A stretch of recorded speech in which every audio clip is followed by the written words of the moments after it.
Welcome to part 2 of the Pittsburg Residence reveal.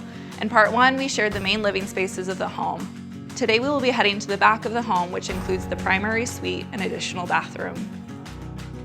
Down the hall, the first bathroom is shared by several bedrooms. We kept the original layout but refreshed it top to bottom. A double vanity was designed with a combination of open and closed storage, but my favorite thing in this space is the bold but amazing tile around the tub.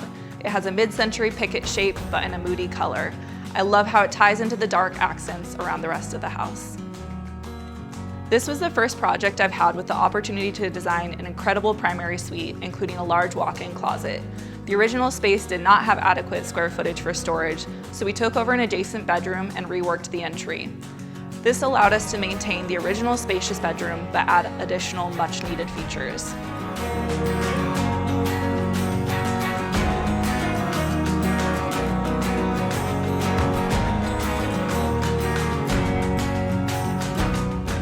The bathroom layout changed a lot. The original room was very compartmentalized and therefore blocked most of the natural light it had to offer.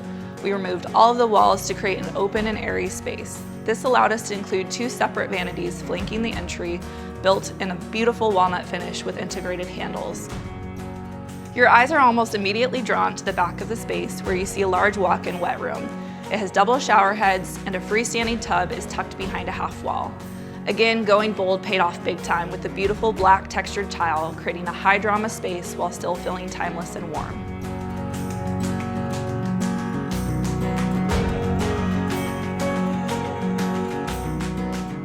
I hope you have enjoyed the tour of the Pittsburg Residence. It has been an honor to return to the home to finish photographing and documenting it. Be sure to follow along on Instagram to keep up with our latest projects and additional reveals.